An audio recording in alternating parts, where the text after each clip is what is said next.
Hello everyone, and welcome back to another episode of Gato. My name is Hans, I'm Edward. and we're your hosts for now. And forevermore. Oh shit! you went dark on me. So. Okay, so this week I made the boo-boo because I was like, or until an asteroid crashes into the planet. Okay, there we go. Yes. God, So, don't get me started since on that I one. messed that up, I felt I had to do that. Okay, cool. Welcome, ladies and gentlemen, to episode 33. If you've been with us for a long while, welcome back.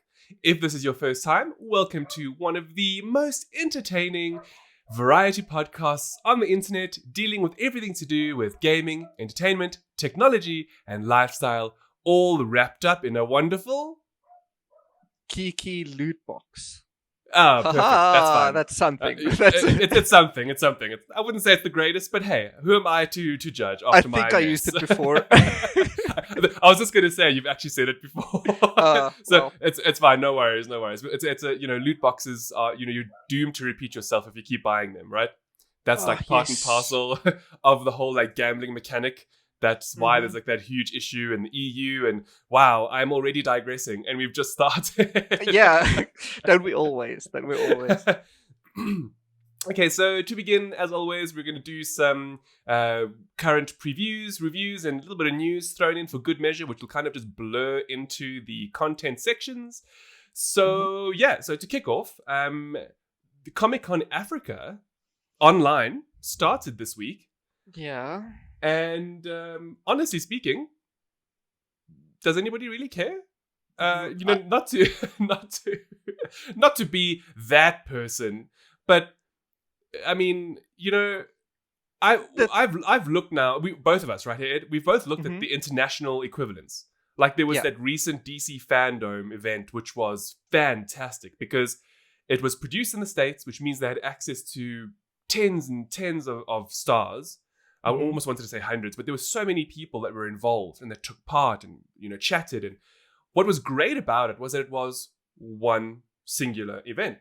It was just one thing that no matter where you were in the world, you could tune in and you could enjoy.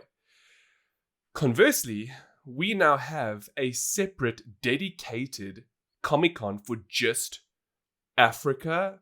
Now, we all know that it's South Africa because that's where it's taking place. It's where it's being produced. But it just seems a little odd to me. Yeah. Remind me, Hans, is this... I remember we would have had the Comic-Con Cape Town this year as well. Yes. Did we have it? No. So, see, now, okay, look, this all leads to my initial thoughts on the event, okay? Which we've actually discussed already, and we're going to discuss a little bit more now, is essentially, why are we having a separate event?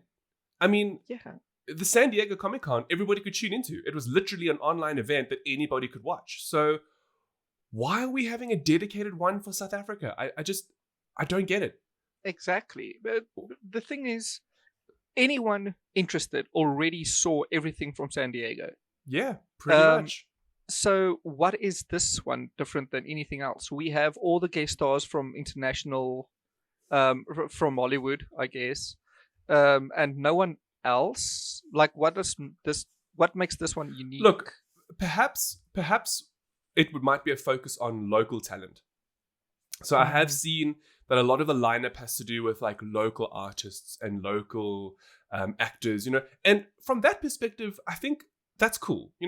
I get that, but at the same time, I'm a little bit like, I actually prefer the model that DC went with, where it's one big global event. No matter where you are in the world, you tune in and you get all the information you need.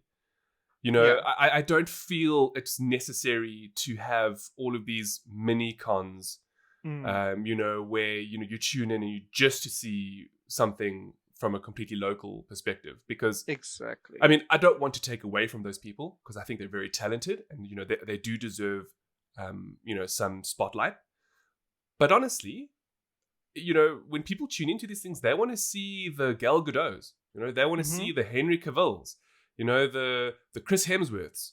Not to like detract from the locals, but like those are the moneymakers. Exactly. And unfortunately, I don't know enough about comics to speak about comic artists and their names, which feels really bad. But to be 100% frank, I forgot Comic-Con Africa Online even existed until we got the presser 2 days ago. So yes, Edward is spot on. So I'm also of the opinion that the marketing and lead up to this event has been rather poor. Fine, they moved to online, but why not seriously push that? Why not promote that on radio and TV? I mean, people are still watching. Exactly. The fact that we, as members of the media, only received the press release 2 days before the online event. Yeah, that's, then you look at like the international DC fandom, and we knew months in advance that thing was taking place. And in the lead up to it starting, there was so many wonderful tidbits of who was going to be part of it, who was going to be there, what were they going to announce. Yep. Yeah. Look, and let's not be too vastly negative on the event, right? Yeah. But essentially what Edward and I are trying to get at is that we don't understand it. We don't get why this is happening, other than the fact that it's showcasing locals when we've already had the international events, which have been superior in their own right. Yeah. Now, with that in mind, Rage is going to be online as well this year. But now again, that's a totally different kind of event. Yeah. It's not worried about stars or celebrities or movies or TV shows. Rage is all about tech, and tech, there's always something new.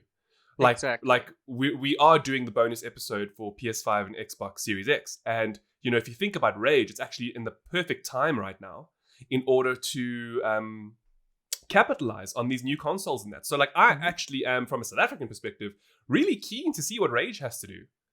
Oh, for sure. Which is, and I don't mean to sound hypocritical, why am I bashing one and not the other? It's just because there's more going on in the tech world, to be perfectly honest. I mean, we've seen all the new, if you follow this kind of thing, if you're into collectibles and that, all of that stuff has been done now. It all happened in July, August. Yeah. Essentially, it comes down to the fact that comic books and movie news, it's long-term news. It's slow news, trickle news. Whereas technology is in the second. It's in the moment. Do you know what's interesting about that observation? Is it perfectly encapsulates 2020. Because we've had so many movies postponed. Like even now, we've just learned that The Eternals and Black Widow and there's one or two other Marvel movies have all been pushed now to 2021 instead of debuting in 2020. So therefore, even in that regard, it's actually rather slow for things that are happening in terms of superhero, Marvel, DC, etc. But gaming, on the other hand, has seen gaming and tech has seen such massive booms during COVID because people are more at home, people need to invest in new tech and so on and so forth, that there's constant information. There's just so much going on right now. All right. Now, with that in mind, we're actually going to move on to some reviews for TV shows and, and movies. Cool. First of which is Ratched on Netflix, which is all about the nurse from One Flew Over the Cuckoo's Nest. Oh. And it's a decent show. I will say that it's a marvel to look at. So from a production perspective, the cinematography is exceptional. The clothing, the set design, it's really something special. The music is definitely interesting. It definitely comes across as a bit of a telenovela. The music is always dramatic.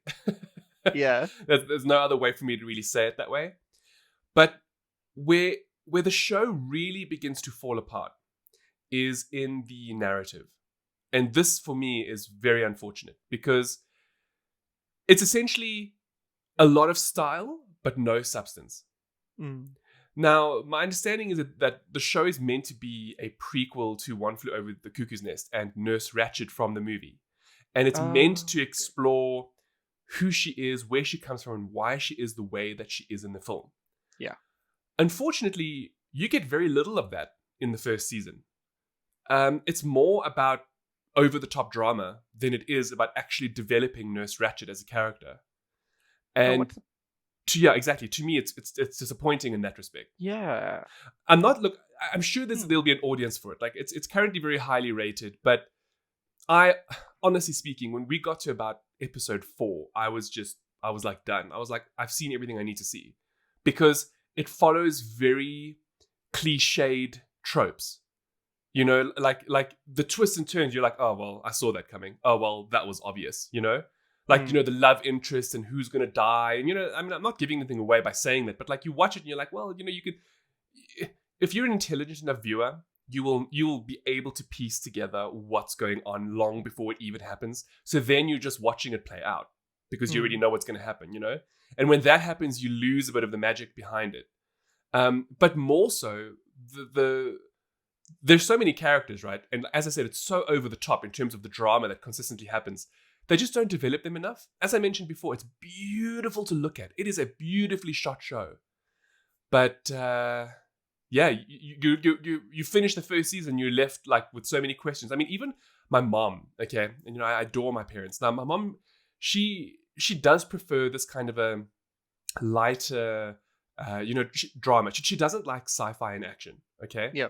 So this is kind of up her alley. And even when we finished the season, she was like, that didn't make any sense. She was like, I'm left with questions, like what's going on? They didn't explain the nurse properly. And I'm like, that's the whole point of the show. See, but so that's, yeah, it's that's bad for a Yes. for a first season. Look, if you like shows like American Horror Story, where it's totally OTT and there's no substance, you're gonna love Ratched because it's the same guy. So I realized afterwards the reason why I don't watch AHS anymore. And the reason why I ended up getting bored with the show is because it's Ryan Murphy. Yeah. Now, he's done exceptional stuff in the past, and Nip Tuck remains one of my all-time favorite shows. But yeah, it's all very much the same. If you've seen a Ryan Murphy show, you know what to expect, basically. Yeah, pretty much. Yeah. Now, on the other end of the spectrum of TV series, I actually watched This Is Paris, a documentary about Paris Hilton. Oh, is that... Okay, see, I saw the note and I was like, what is this? I forgot it. You sent it to me. Well, even. so this was the thing. So I saw what I thought was actually a trailer on YouTube. And I was like, what? Paris Hilton has a documentary? So without even thinking twice, I clicked play. Because it honestly, it looked like a trailer. So I was like, okay, well, I'm keen to see what this is about. So I started it. And like 5 minutes in, I was like, why is this not stopping? And I don't mean that in a bad way. It's just like, I thought I was going to see the trailer and then I'd watch it at a later stage. And then I actually just carried on watching. And honestly speaking, like, maybe this is me as a 90s child, right? So, I've always been fans of like Britney Spears and, NSYNC. And you know what I mean? That whole vibe, where Paris Hilton was really big back in the day during that time as well. Huge. And, so for me, it was very interesting to get a real glimpse into who she is as a person versus this ditzy, blonde that everyone has, how she's portrayed and what everyone thinks she is. And it was a fascinating documentary because she is actually an incredibly hardworking and intelligent person. Yep. Even her voice is totally different to what we're used to seeing. Yep. Like, what opened my eyes about Paris Hilton is I watch a lot of car shows, and I watched Grand Tour last year. Yes. And she came on as one of the guests for the third season. Oh, wow. And it blew me away how she sounded and how she looked versus how we the stereotype, grew up right? With her. Yes, how we previously viewed her, yeah. And then I went down a little rabbit hole and found out that she's actually a very successful entrepreneur and businesswoman. She's an investor, and it boggles the mind. Now, what you've said leads to what this documentary is about. So it speaks to how, and I'll try and summarize it without really, messing it up, because it's fantastic. It's well worth watching. Essentially, she's been trying to get out of the control of her parents' money. Now, don't get me wrong. She obviously used her name and whatever she could to push herself forward. I mean, obviously, you'd be stupid Yeah, not to. Okay, exactly. but she's essentially built up her own empire where she can live her own life without being under the direct control of her parents and their money. Yet she And is. pardon? Yet she is. What do you mean? Like, is she still under their control? No, not at all. Oh, okay. So, okay. yeah. What I'm getting at is that she did all of this to get out from under them. Oh. She was successful at it. Okay. And then the documentary goes into what they did to her as a child. Now, I'd like to say people are ignorant about things, right? Mm-hmm. But, I watched this documentary and I was like, if I was ever to send my child somewhere, you can bet your ass I'm going to find out everything about that place before I send my kid. Exactly. Okay. And so, long story short, she gets sent to I'm sure everyone's heard about these places that recondition people. Mm-hmm. All right. So she was sent to one of these places to basically recondition her into being a better person. And, it was awful. She basically came out of it with PTSD. And look, watch the documentary. You will get a new appreciation for who Paris Hilton is and what she's about. Now, don't get me wrong. I mean, obviously, the documentary is obviously skewed in her favor. Obviously, as most documentaries are, they're always skewed in a certain favor. Mm-hmm. But, that aside, it was just a fascinating look into who she is, how successful she actually is, how hard this woman works, and, how wonderful it is to see all of this from somebody that we knew very little about, that we actually knew very little about, that we thought we knew a lot about, but we knew very little about. Exactly. Anyway, that's cool. It's awesome, and we'll link it in the show notes. Now, following on from something else that's also very good. Now, I guess it's a bit more of a preview than a review, but I've been enjoying it so much, I just kind of want to get all of you to watch it as well. It's the new Ridley Scott TV series, Raised by Wolves, on HBO Max. See, I've heard lots of good things about this, but I haven't seen it. And for good reason, Edward. And for good reason. So, just a quick overview. Now, we spoke previously about Away, that other Netflix sci-fi drama, but how it was let down by like super tawdry, drama and so on and so forth. Well, Raised by Wolves is the exact opposite. This is super high-minded science fiction. And it's really great in this regard. Now it's not perfect, obviously. Nothing ever is. And, there are some tropes that they still use, but overall, it's a very interesting look into, it's roughly 120 years into the future, 125 years actually, to be exact.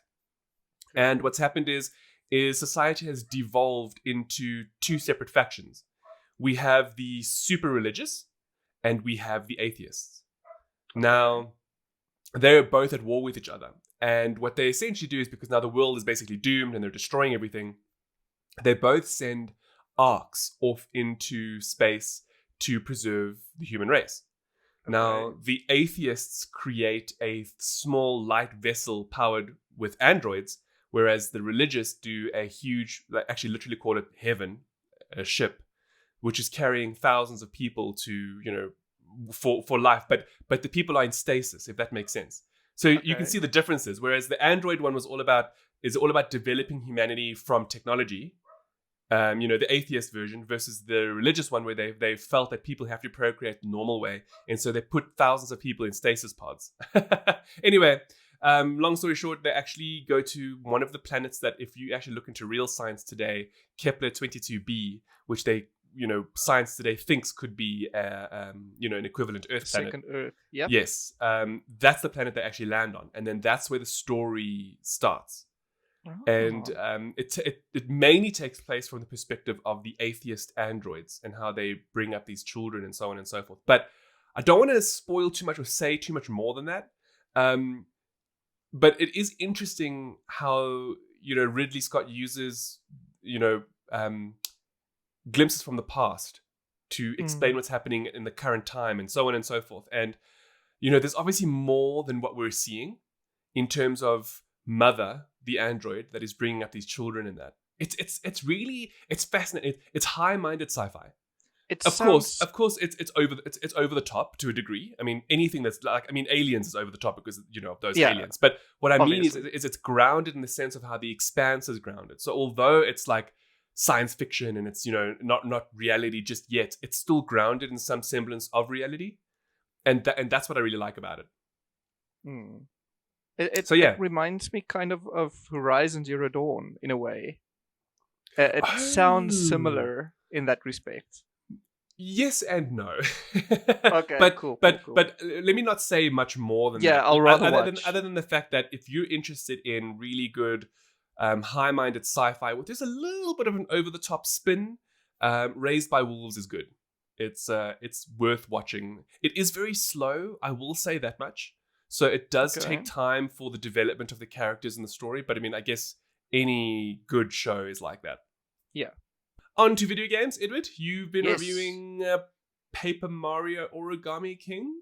Yes. It's so Paper Mario is actually a long-standing franchise, well, spin-off series from obviously the Mario games. And Paper Mario was, I think 4 years in the making, Okay. or something like that, something crazy. And it's actually very, very good. And as y'all know, I don't like Mario. Well, not that you don't like it, you just haven't really been much of a fan of Nintendo. Yeah, rather, I think the overhyped, the overhype culture Mario always gets, I don't understand. No, that much. not Mario. Nintendo. You're Yes, speaking rather. specifically of Nintendo properties, and I guess so. Yeah. yeah. But anyway, so Paper Mario is like a mini RPG set in the Mario universe. Oh, that's cool. Where everything is literally paper. So Mario is a little cardboard cutout, and all the monsters and Goombas and all that like is origami monsters and creatures and characters. And it's actually quite cute. It's got a lot of RPG elements to it, or rather, no, it's got a lot of platforming platforming elements to it with light RPG connotation. Okay. So mega RPG fans like myself would technically be disappointed if you don't know what you're getting yourself into. If you're buying this game only from an RPG perspective, you won't like it. If you're buying this game from a puzzle platformer perspective you like RPGs, you'll like it. This sounds like something I might enjoy, hey? I think you would actually. Hey? It's very cutesy. It's very humorous. It's mega humorous. Because I mean, what you're saying to me now, and I know Yeah. that these games are not related at all, but it makes me think of the modern Assassin's Creeds. Yeah, Just not as action-packed, but you get what I'm saying though, Yes. by like light RPG mixed Yes. with like an adventure game. Technically, you aren't wrong. So much in the similar way, like Mario Galaxy. Yes. Now this is totally removed from that in a way that all these light RPG elements kind of make the game wholly different, and that's the Okay. same with Assassin's Creed Origins. Now, Yes, besides that, it's got the same plot as always. You have to rescue Princess Peach. But of course, because that hoe is always in trouble. Okay. Yeah, pretty much. And everyone's always blaming Bowser. I'm just like, Oh, well, she is a this strong, time independent woman. How is she getting into these troubles? Exactly. So this time it's King Ollie, who Okay. is, I guess he just takes over the kingdom. I'm not entirely Can sure she not be what the plot line is. taken at the away end. by an evil queen at some point? That would be amazing. Do you know what I Bowsette mean? or someone, Just like she's jealous of the princess. Make it like a strong woman attacking a strong woman. That would be dope, honestly. Yeah. Anyway, sorry, that's just a little anyway. something I'm thinking of. But anyway. No, you're spot on, because all of these Mario games are always Princess Peach in trouble with yes, some why evil can't she male be villain. Like, why can't she? You know what game I would really like to play? What? Princess Peach having to rescue Mario. That Hey? Yeah, like make it exactly the same game. Just switch the roles, even if you don't want to do just call it Princess Peach. Yeah, And it's all about how she has to go on this adventure to save Mario because Mario has been taken. I don't want to say an evil queen because that's just so stereotypical. But he's been taken, and now she got to get him back by an evil bitch. There we go. Yeah, or even all these Zelda games. The Yeah. name of the game is Zelda, but you don't play as Zelda. Yeah, you play as Link. Yeah. Exactly. It's like what's up with that? Anyway, Paper Mario it's actually a great game. I It's a enjoyed good it a game. lot. Okay. Yeah. But I know you played Tell Me Why, aren't you? Actually Yes. streamed it. I quite a bit. actually streamed it over the last Mm. 3.5 weeks. It turned out to roughly 7 parts of about 1.5 hours each. Mhm. And it's the latest game from Don't Nod, which if anyone's familiar with their titles, it's very much a very narrative driven and not necessarily much gameplay. So it's more like a point and click adventure, but like the modern version. And I love that because I've always been a fan of point and click games. So it tells the story of two twins, and it deals with a lot of really, in my personal opinion, interesting and valid topics that are not explored enough in games or even visual media. Yep. And specifically, it has to deal with suicide, depression, anxiety, and transphobia. So it's really a very, very interesting game. And to not really spoil much, I'll just give you like the brief, I guess, first episode overview, right? Mm-hmm. It focuses on these two twins called Allison and Tyler and what happened to them as children. And to cut a long story short, essentially, their mother is murdered. Now, at the beginning, you're not really sure what happened or how it happened. You just know that these two kids were around when it took place. And then the story evolves from that. How, Tyler was in a youth facility because obviously, things happened during the murder that came out and he was sent away and, Allison was looked after by the police sheriff, and it gets very, very complicated. But it's genuinely, in my personal opinion, it's a good game. It's a good story. It hints at a lot of sci-fi and ethereal, tropes, but never really explores them fully, which I thought was a bit of a shame. But it did use it to good enough effect, whereby there was enough there to keep me going and keep me interested in what was going on. And although, to an extent, a little bit predictable, like I did manage to predict way early on who I thought the main villain was. And I won't say anything more about that. And it turned out it was that person. Yeah. As a viewer, I also found mega predictable. Yeah. So I think it's just one of those stories that's not meant to be. I think what happened is that they went the safe route in terms of a story to talk about these difficult topics. That's what I think happened. Because, these topics are already quite sensitive. When you're talking about suicide and anxiety and depression, and trans people and how, there's so much to unpack here that I think if you have a really convoluted story, you might either lose certain impact for some of these topics, or maybe you might offend in other regards, if you get what I'm saying. Yeah. So by picking a rather safe story that was somewhat predictable, they were able to really speak about all of these things in I would say, in very important ways. It's important to bring light to a lot of the topics that this game has touched upon. And from that regard, I enjoyed it. Despite a bit of a predictable story, it was a wonderful playthrough. And I actually don't know what I'm going to stream going forward. So if anyone has any suggestions, please hit us up on socials. Yeah. You don't just have to send NSFW stuff, okay? You can also... Yeah, you can also tell we're us... not all NSFW. Look, given that we're on the topic of games, there was huge news this week. Now, although we attempt to not really make Get All news focused, sometimes there are things that happen that are just too big.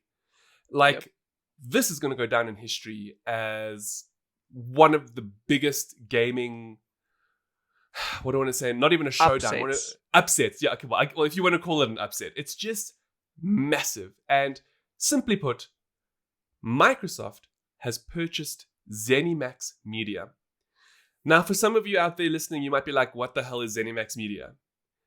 Well, simply put, that is the parent company behind the following game studios.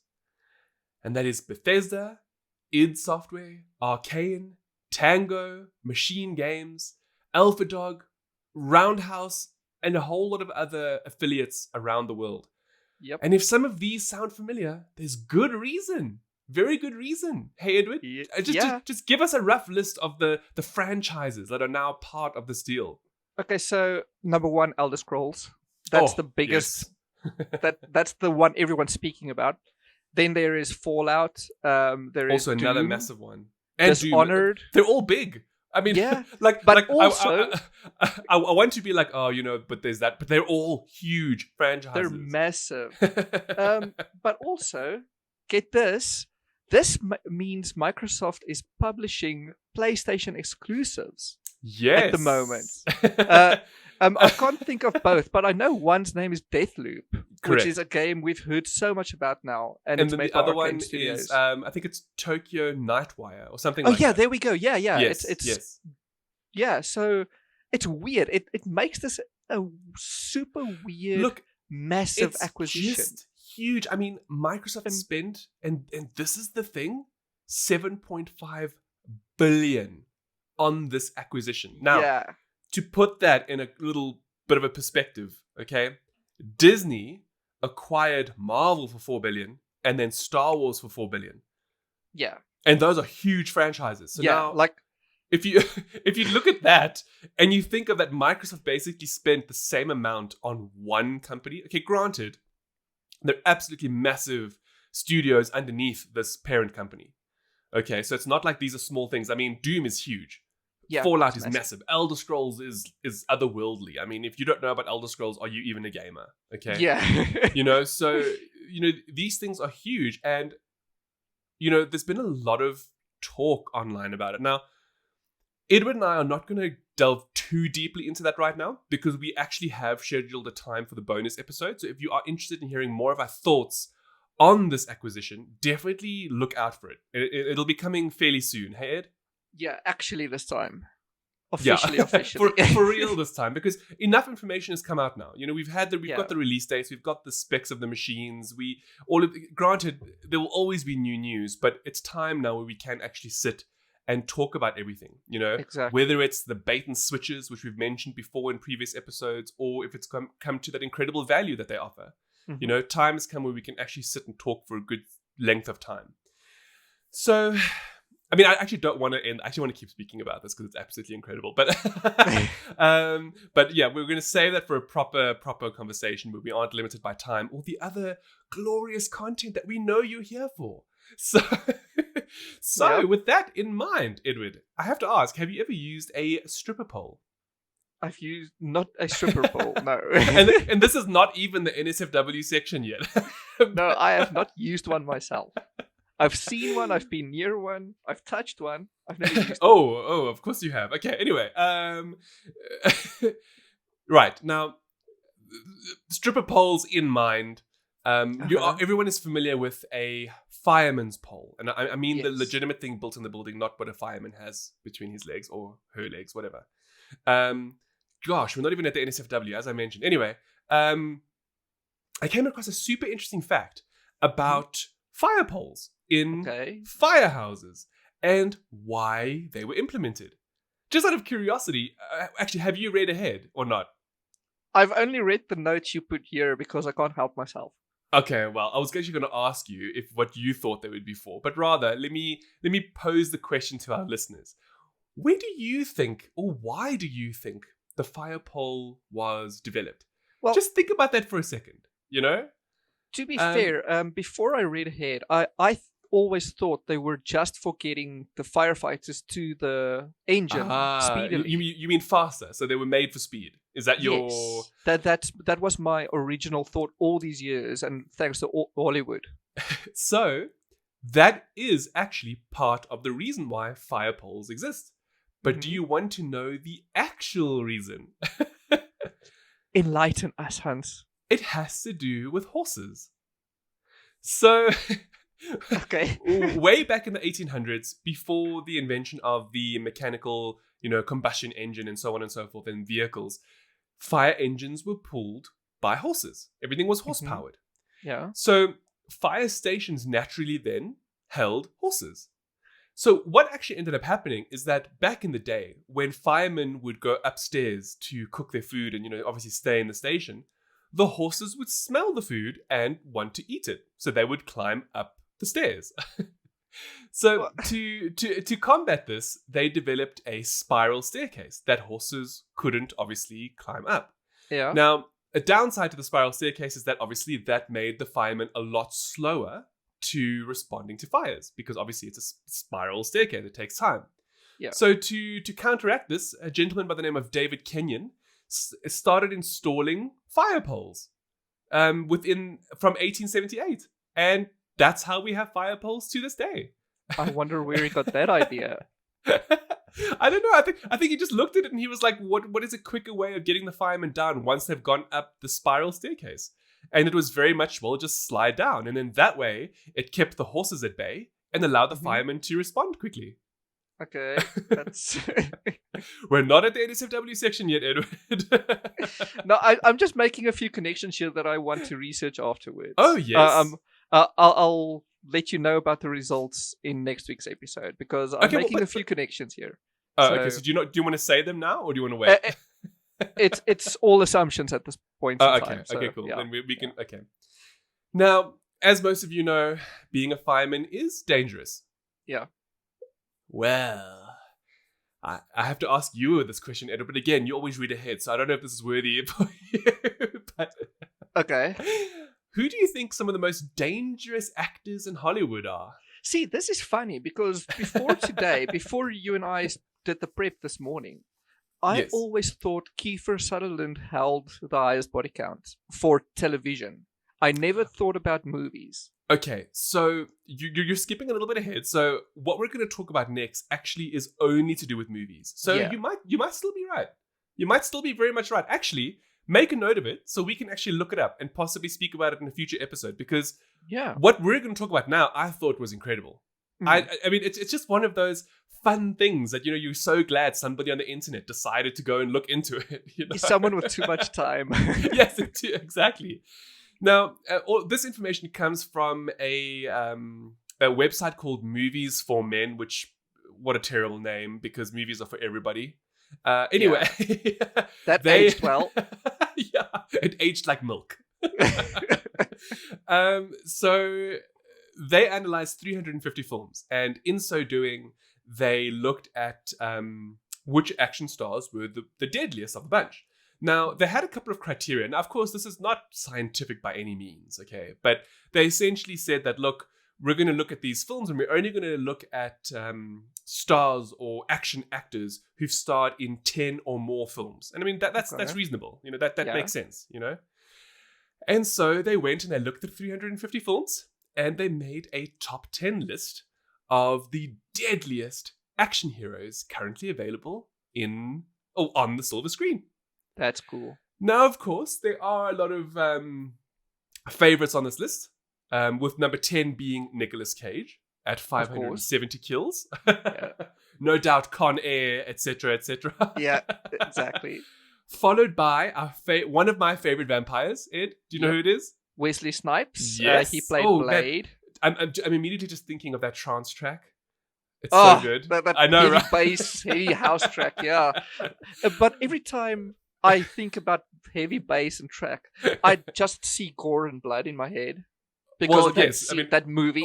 Well, it's always that dancing scene where the blood is falling and then he chops everybody up. It's iconic. It's iconic. Okay.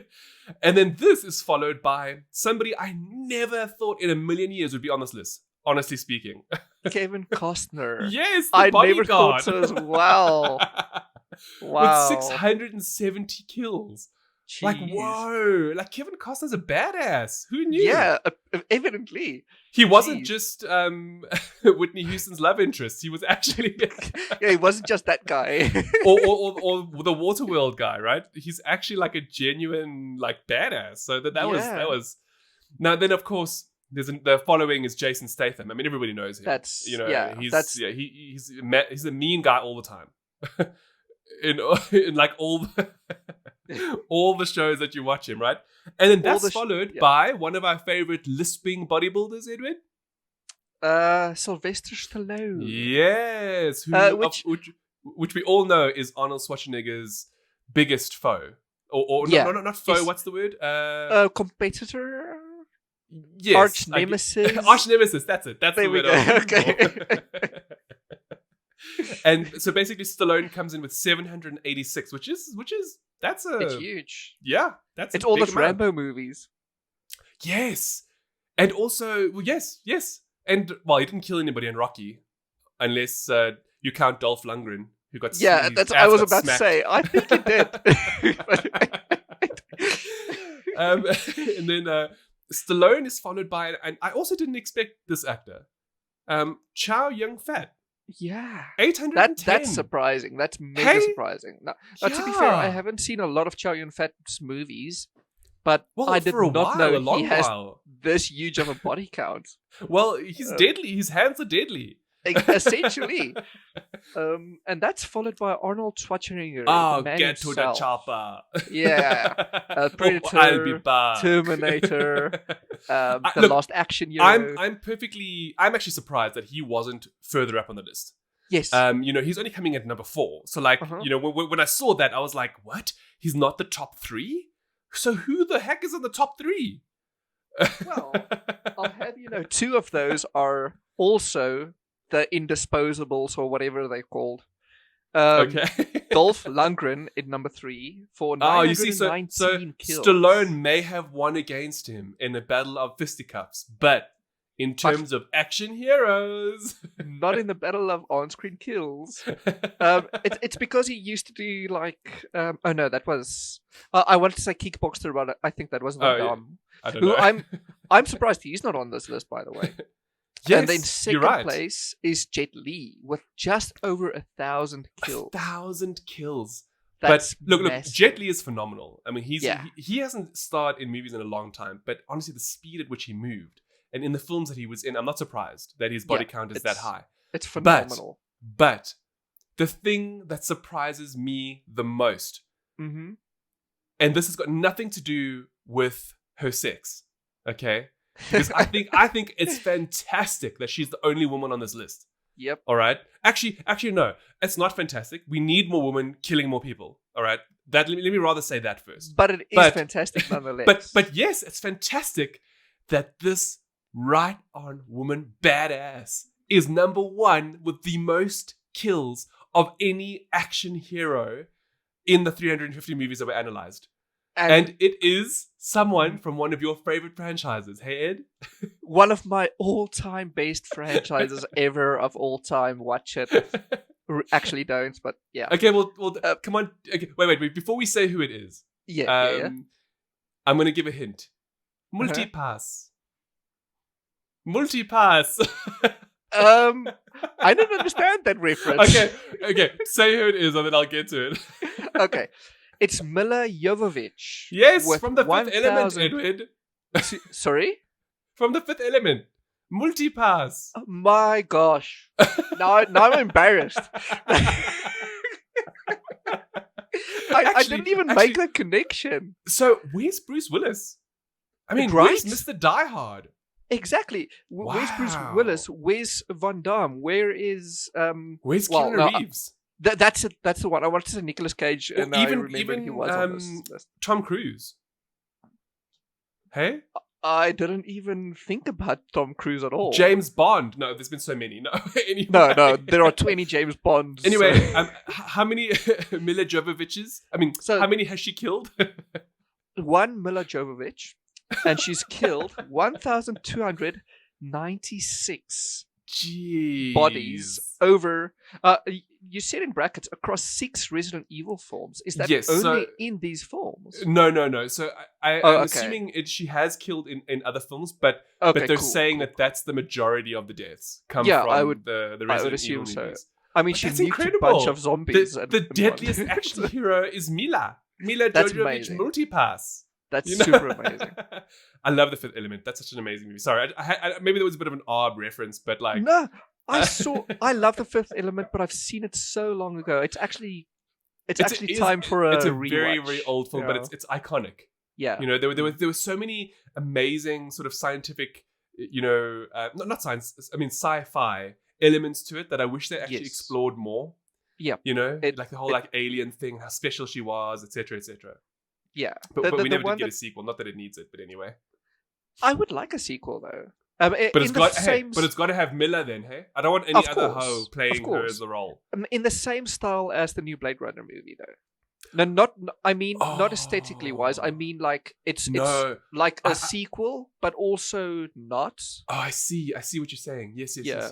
Look, I would love Denis Villeneuve to take over because I am actually in love with his cinematography. Yes, beautiful cinematography. Like if he anyway, okay, we're we're just randomly spewing about something that's never going to happen.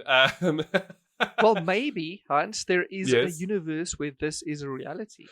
Oh, excellent segue, Edward. Oh, well done. Thank you. So Edward is specifically speaking about the interdimensional hypothesis. Now, we've covered a lot of interesting and weird and wonderful, scientific terms and, studies and hypotheses in the past.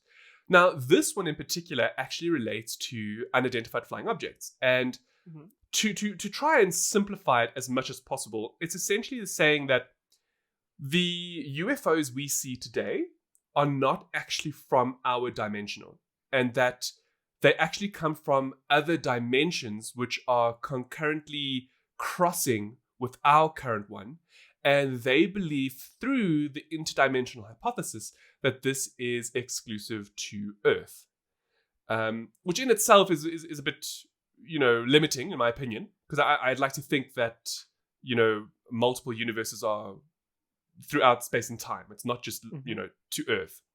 Exactly. But it's an interesting hypothesis, to say that what we see are actually interdimensional beings popping in and out of our existence versus being actual extraterrestrial beings within our universe. Yeah, that's actually super cool. Well, I mean, what do you think? Do you think? I mean, look. No. Look, if we already, if we're already thinking of ETs, right, extraterrestrial beings in our universe that have the kind of tech to, at the blink of light, blink of an eyelid, pop in and out, with their spacecraft. Who's to say that they aren't traveling through dimensions? See, I think the whole concept of time, not time travel, but traveling at the speed of light, that is technically time travel at the most basic form. Yes. So technically, I think you can get obliterated and just pop up in some other universe, I guess. But I don't believe the whole multiverse thing at all. You don't I'm not really? one of those. Nah. So I like time travel. Not even like when you have deja vu, thinking that maybe that's a split into an alternate timeline. No, that's the Matrix. Okay, that's just ex Asher 12 Overlord playing back in time. He's reversing something and the tape hitched. Okay, look, I don't know. Like you've heard of the Mandela Effect, right? I mean, this is not even, we're not even meant to be talking about this. It's not even the show notes. But for those who might not know, the Mandela Effect is basically remembering something, and then it turns out that what you remembered is not the truth. Yeah. So like. It's called the Mandela Effect because it's the Mandela was one of the big ones where half of the world was convinced he died in the 80s, and the other half of the world doesn't believe. I mean, and because of that, they don't believe he became president. You see, it's a really weird like paradox where because they thought he died, or they were convinced that he had, they found it impossible that he was alive and living. And so maybe this is part of it. Maybe it could be like if you start believing in the Mandela Effect, then you start believing so many. Yeah. Well, you see, if you believe in the Mandela Effect, then you have to believe in. Well, not that you have to, but then it stands to reason that time travel can influence what events can happen. So there are different means of time travel, right? So like some people believe that time is a constant. So it doesn't. So if you went back in time, it's because you had to go back in time to make the things happen. Exactly. It's not that you going back in time changed anything. It's just how it is. But then there are people that believe that time is reactionary. So if you do go back in time, you can influence the future. Now, I'm just wondering if we haven't already been, part of somebody doing something And the only reason why I say that is because of Trump being a president. See, I would think the reason you're saying that is because 2020. Now you can't see me, but I'm gesturing all over the place because this is a mess. Okay, someone somewhere messed up. Well, I mean, look, but you see now, don't you think this could all be because of Trump? Do you know what I mean? like he is that one catalyst that some time traveler went back and was like, hey, I'm gonna mess up the future. And now 2020 is happening. This is where we are. Because someone else went back and tried to fix it, and they keep messing it up as well. Yes, exactly. That they were like, oh, you know what? We'll release a virus to show how poor of a president he is. And now we're getting a mini bus-sized asteroid heading our way. Like, gosh. Anyway, so wow, we totally went onto a topic that we actually didn't even plan on talking about, but this is why I love doing this with you, Edward. That's what interdimension time travel does, okay? Well, I mean, talking about that, there is something really cool that Japan has recently developed, or rather, not developed, but they've finally created and put together. And I mean, I stand to be corrected, but don't you love this anime? It depends. The thing about Gundam is that there are so many series now that you just have to pick a point to start with. Okay. So I like the older anime, the older series. Just the plain Gundam Wing is the one I like. But the newer one as well, which is on Crunchyroll at the moment. I do like that one as well. But there were a few series in the past few years that I despise. It's so bad. It's badly written. It's badly animated, at least to me. So, well, with that in mind, look, Japan is no stranger to having developed Gundam robots. When I was in Japan last year, and even the previous time before that, I remember going to I forget the name. It starts with an O, but anyway, it's this beautiful location near a harbor. Obida, there we go, the Obida district. And they often have Gundam statues there, and there's like a light show like once every half an hour or every hour. Oh, that's cool. Well, they're now taking this to the next level because the creators of Gundam are obviously, pairing up with a whole lot of engineers and designers, and they've literally created a full-on 1-to-1 scale mobile suit Gundam robot, which is amazing. It looks beautiful as well. In particular, it's the RX-78-2 from the anime television show, and it weighs 55,000 pounds. Now, I haven't converted that into kilograms yet, but that's over like 2.5 tons, I think. I think it is, or 20 tons, maybe. I think it's 20 tons. Yeah, I think it's 20 tons. It's 20 tons. Yeah. Now, look, I've seen videos of it, and it looks incredible.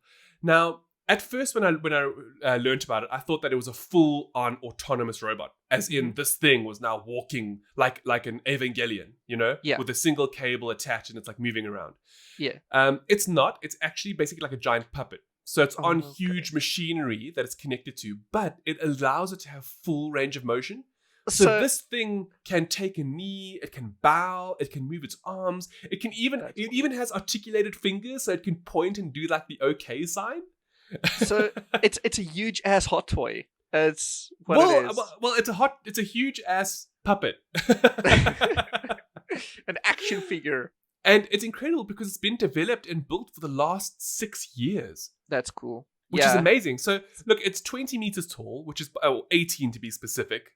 Which is incredible in its own right, and it's being developed by what they're now calling the Gundam factory in Yokohama, and it was due to be open to the public at what is now called the Gundam factory, which is this whole new experience that they're developing around Gundam, and this huge ass robot is going to be the center of attraction to the point where they're even building a dedicated Gundam dock tower where you can watch it.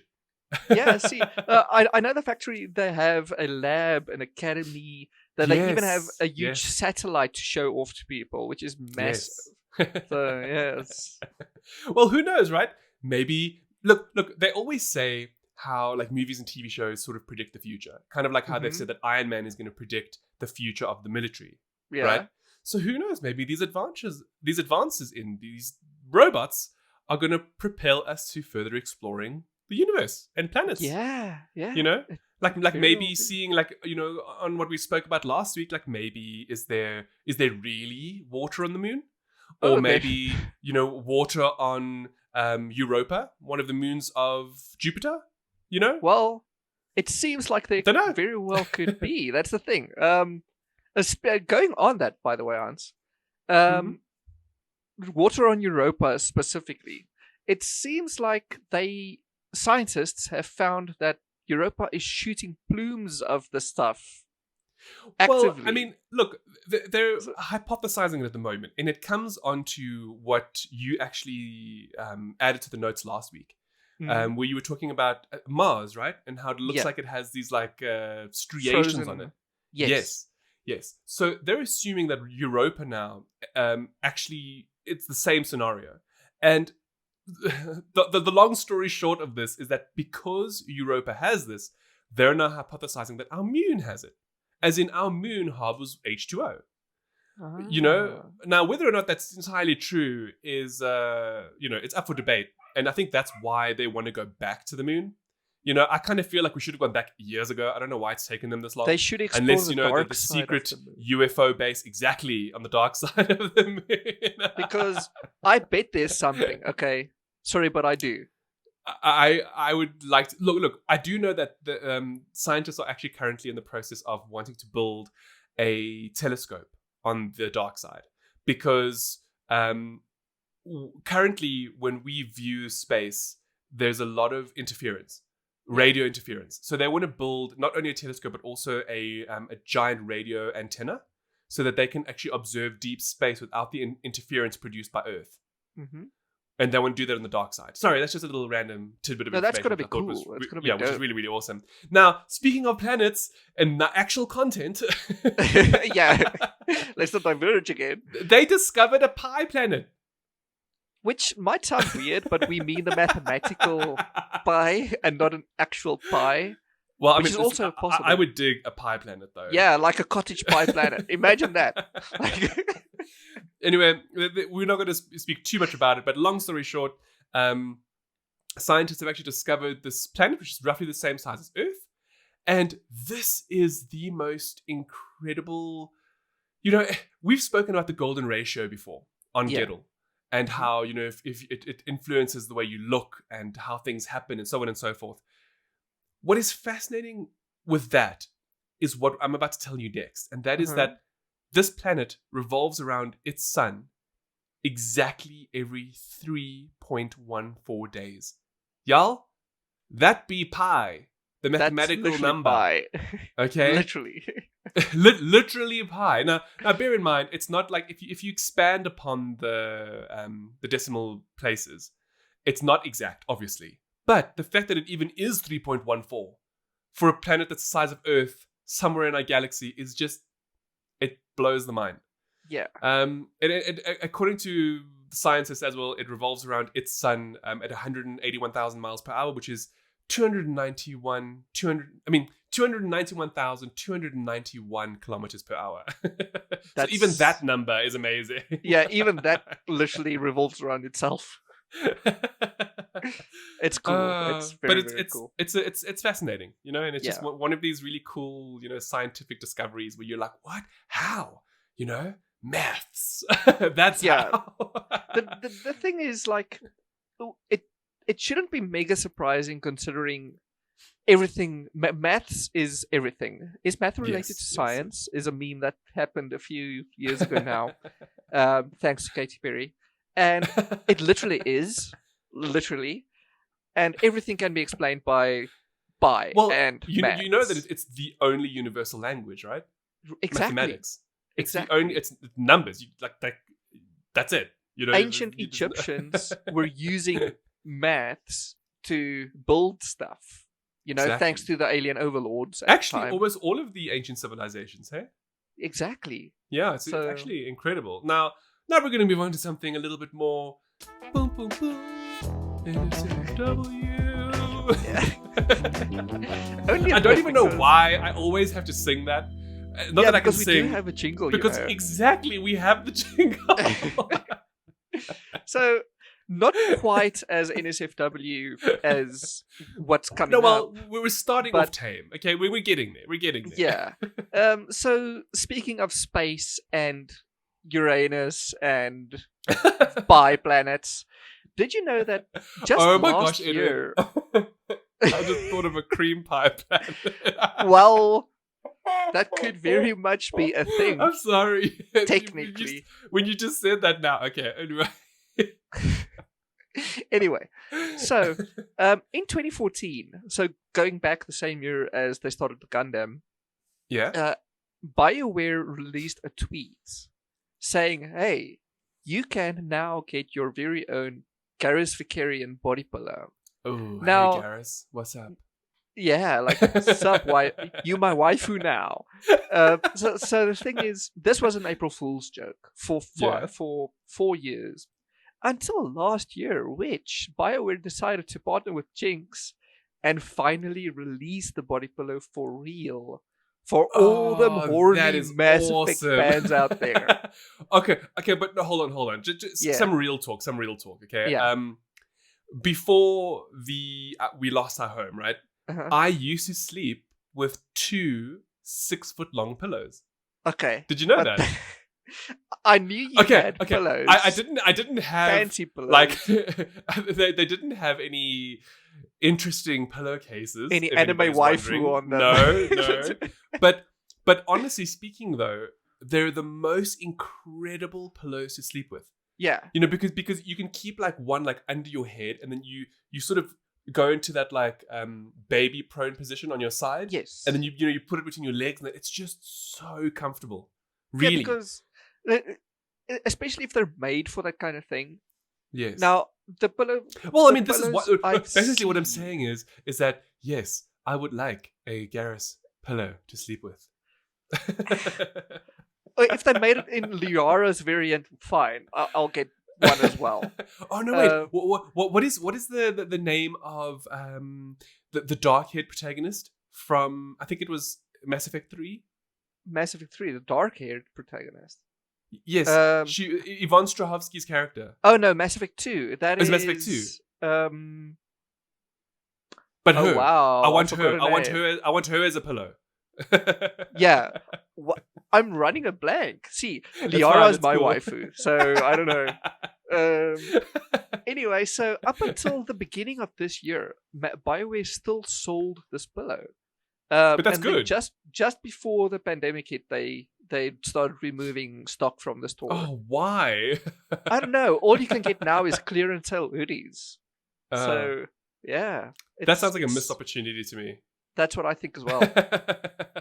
well, there's a replacement, isn't there, Edward? Yeah. So if you are more like, if you like OTT stuff, rather, let me put it that way, you can get another kind of body pillow. To be more exact, a penis body pillow. I'm just looking at this and I'm just like, why? Because it's cute, okay?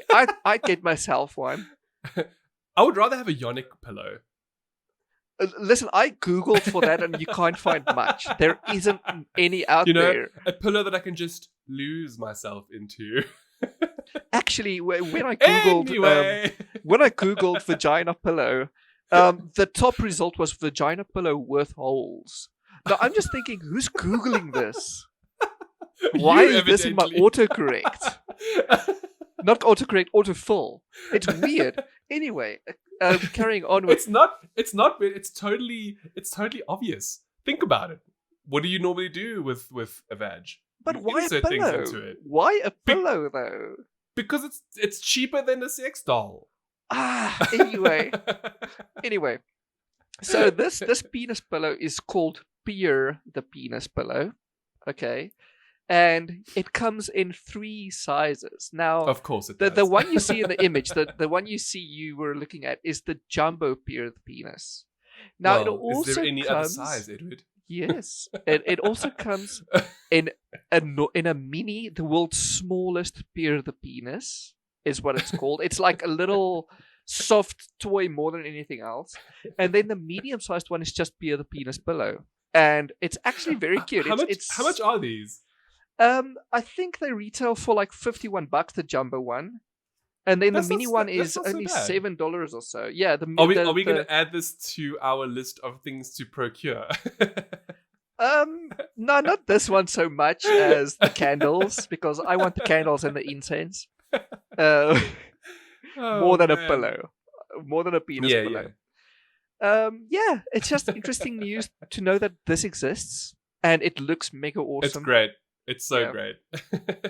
Speaking of, before you continue on to the next one, just to throw it in there, you know, us looking at this from a Western perspective, we might look at it and be like, oh, you know, that's a bit weird, or where would you even buy that, or whatever. Let me tell you, when I was in Japan last year, this was commonplace. Like, buying these kinds of, as you call them, waifu, which I've always pronounced as waifu. Why? I don't know. I didn't realize it was wife. Oh, why? Okay. Anyway, you know, you can buy them very commonly, very easily. It's and not a taboo thing. The worst part of it all is that this is Japanese culture, or at least it's amazing. It's amazing. Or at least Japanese people. They don't care for that kind of thing at all. It's only Western people that I promise you, it is. This is a real fact. No, I hear you. Yeah. That the Western weebs, I guess, people like me, but people who go extremes, who have these posters and those body pillows, they have this misconstrued vision of Japan, which is not Japan. And this is why Japan has all this stuff. Whose fault is that? That's anime's fault. Oh, of course. I mean, I'm not blaming. I meant hentai's fault. Yeah, it's hentai's fault. Hentai and Rule 34, mostly. But yeah, it's fascinating to see people like the penis so much as they do. Well, who doesn't? Exactly, who doesn't? Okay, anyway. Speaking of genitals. Yes. There's something really cool that actually it's not new news, but we just haven't spoken about it until now. Actually, it is a mixture of new and old news. Oh, is it? Okay, cool. Go ahead. So we've spoken about it before that you'll get genital customization in Cyberpunk 2077. Yeah. Now, this is old news, okay? The new news bit is the fact that we now know, actually on the eve of this podcast, the news came out yesterday, we now know that you can, on top of customizing your genitals and on top of being a woman with a penis or whatever you want to be in the game, you can buy or unlock a chrome penis or a quote-unquote fashionable vagina in the game, which is an object that you can use or put on or whatever your character can do with it. Okay, look, I know that they're including sex in the game. So you can actually, your character can not reproduce, but enjoy it itself, right? As the avatar. So now, while players will be able to choose their genitalia, they'll also be able to unlock these extra things, whether you're a male or female character, or whether you... Yeah, so you can be a male character in the game with an extra chrome penis in his pocket, or an extra fashionable vagina. What do you mean? You mean it's separate, so you can plug and play? I don't know about it being plug and play. We don't know anything about it. We just know it's usable. And that it's extra on top of your genitalia. I like the fact that Cyberpunk is doing this. Yes. Because, you know what I've really come to realize is, for the longest period of time, movies and TV series pushed the conversation in terms of taboo subjects. Yes. And I'm really glad to see that games are taking over the mantle. Exactly. You know, as you spoke about in Tell Me Why earlier, now we're talking about Cyberpunk 2077, which has nothing to do with, I mean, genitalia is just a part of it. Like, big deal. It's literally a normal part of it. It's fantastic. And why not? These digital characters obviously have reproductive bits. Why not? Exactly. I dig it. On top of that, we also found out that the game would include doll houses, basically technological brothels, where I quote, players it would allow characters to indulge in their deepest sexual fantasy. Now, we have no idea what this entails, but is this game getting VR? I don't know. It probably actually. I'm I'm looking at this and I'm like, CD Projekt Red. If y'all hear this, you know what to do. Yeah, like on top of this, Mr. Midnight and Mrs. So the fashionable vagina is called Mrs. Midnight. So not Mr. Yeah. It's Mrs. Midnight, and the chrome penis is called Mr. Stud. So Look, maybe you could probably interplace Mr. and Mrs. It doesn't make a difference because the game doesn't really care. Maybe. Yeah. Now I have a feeling this is a merchandising opportunity. CDPR. This is a merchandising opportunity. I didn't and even then think some. about that. Now imagine you get this Whoa. merchandise, this usable Mr. and Mrs. Whoa, Midnight or whatever. I didn't even. That is so cool. I can tell you now that would sell. That would sell so well. It would sell mega, and then getting that with a PSVR headset or an Oculus Rift or whatever. It's why And then- are we? oh, Why are we not wow. funding this? That's actually so good. Yeah. I wonder if they. I mean, I wonder if they could do. Okay, that's awesome. That's wow. It's huge. Wow. Now, this is all conjecture. We only know Yeah, that it of course. exists in the game and that these doll houses exist. But if it were to happen, listen, this is a collector's gold mine. item I Because, wouldn't I mean, mind having. I don't think there are officially sanctioned sex toys for video games. At least, I yeah, don't think not so. that I'm aware Oh of. well, not that I'm aware of. I mean, I stand to be corrected, of Yeah. course. But So- you are right. This would be a perfect opportunity. Wow, Yeah. that's awesome. No. Okay, now moving on to something else, which I thought was absolutely not hilarious, but like I was like, what? Yeah. So I found this cool video about answering the question we've always wondered.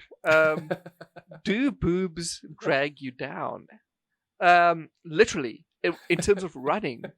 So Okay, good. I was going to say not in terms of swimming. You mean in Yeah. terms of running. Okay. but because technically, I mean, they're uplifting, okay? In many Yes. more ways than just one.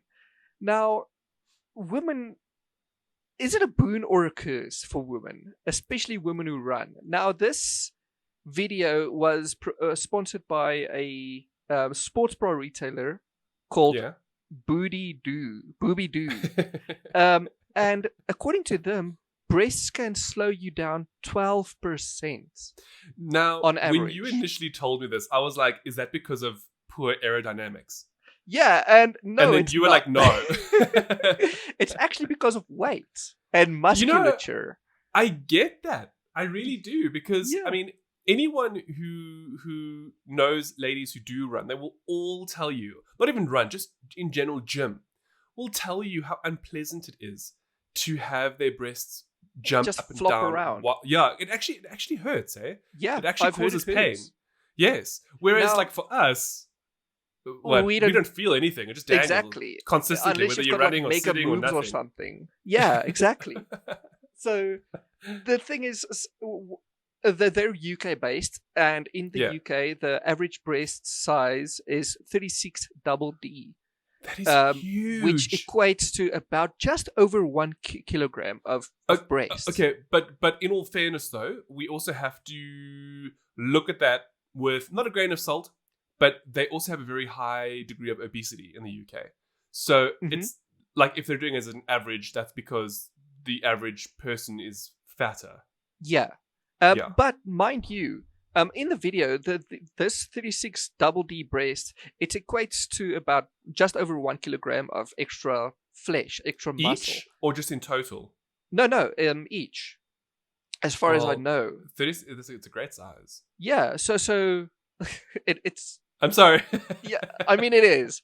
So what they did is they strapped it to men, and they had the men run with them. And in the Oh. video, Oh, I see. Because of course. yeah, Because then you could take their two different times. exactly. One time with, one time without. Oh, that makes sense. Exactly. So Because in just the for a video- second there, I was going to be like, how dare they? Yeah, and like- then I realized it's not because you can't take the breasts off. Will exactly. Women can't just remove them, not easily anyway, Yeah. and not cheaply. So what they did is they recorded these men's times on Wow. average. So there's 4 different men with 4 different levels of skill in terms of running. Yes. And that they timed them running a certain distance beforehand, and then they strapped these 1 kilogram breasts to them, the silicone prosthetics, and then they had them run again. Turns out that, yeah, the hypothesis is true. It's literally now a theory that breasts weigh you down on average 12%. Okay, well, there we go, ladies. Now also I see here there's a thing where it says research found that running in the wrong sized sports bra can shorten your stride and therefore slow you down. So that as well, yeah. This is awesome. So basically the research is basically saying do your best to get a properly sized sports bra. Now, of course, that leads us to the fact that this is a sports bra retailer, and of course they would say this. Of course. It should all be grain of prefaced salt. with Grain of salt. Yeah. This was all marketing research. Marketed research. Research, yeah. But I mean, of course, why else, right? Exactly. This is not exactly like the Naruto anime research from last week. This is serves. Yeah, it serves a purpose. Yeah. Well, I mean, okay, well, that's the end of our NSFW section. Which always goes so quickly. I always feel like it never lasts long enough. Yeah. We're not quite finished with the content just yet. We do have one more little small thing to talk about, and that is Edward. Yes. Tell me, have you ever wondered about smells? Not just in general now, and not from the topic we just discussed. I just mean in general from has anyone ever said, oh, you have a particular smell, Or if you go to people's places and you you can almost smell the way somebody smells because they have a familiar scent. I know exactly what you mean.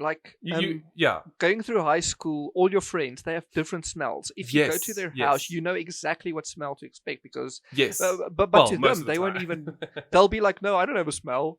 And it's not exactly derogatory or anything.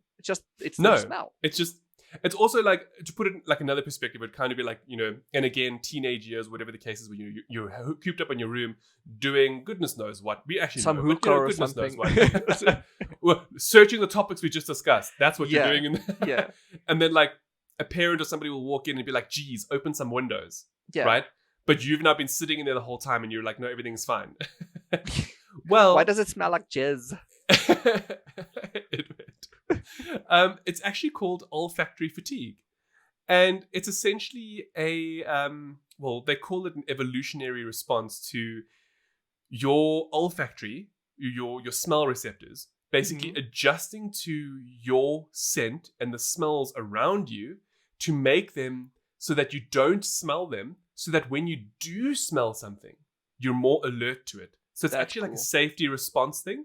Kind of like let's say your house just smells terrible, but you don't realize it, right? But you don't smell it, and then all of a sudden you smell smoke. You see? Now, if you could consistently smell all the smells at all time, let's say you could smell the cat food, the cooking, all of the different things all the time without getting used to it, then you could potentially bypass really important smells that could potentially save you. That's what it is. Yeah, it's called olfactory fatigue, and I just thought that it was an incredible, little snippet, little tidbit to talk about. That's why even when you're working in a factory that makes cookies or whatever, with all that strong ass smell surrounding you, you'll still smell when something's burning. Hold on, Edward. Let's be real here, right? So, come on. I know this is not exclusive to men, but dudes often will sit in the throne for long periods of time. Oh, for very long. Don't tell me you've never been asked why. Yeah, what? So what I'm getting at is that is actually olfactory fatigue in a nutshell. Where you go, you do your business. Yeah, it smells rank for a couple of seconds, but boop, before you know it, you can't even smell anything anymore, and you're browsing Reddit. It doesn't even smell rank if it's your own poop. This is all, I mean, part and parcel of how this system works. How quickly your body can adapt to things and that. So yeah, it's very interesting. That's cool. And there we go, ladies and gentlemen. thank you so much for once again tuning in to episode 33 of Ghetto. Yep. We hope you enjoyed. I did. I certainly had a good time. Yeah, we both did. It's actually a fairly short episode. Or rather on par. It's on par with our normal 1 hour, it's 20 not minutes. exceptionally long, but it's... But I felt it was a good one. It felt nice this week. Well, not that it ever feels bad. I'm just saying. Yeah, I mean, we used to think 30 minutes was long, okay? I know. Just go day back when a we were few still episodes. babies. Like, I think our first episode was like 35 minutes, and we were like, whoa, we spoke for like ever. Yeah, I remember, I think it was the third episode. You even put it in the show notes. Sorry for the length.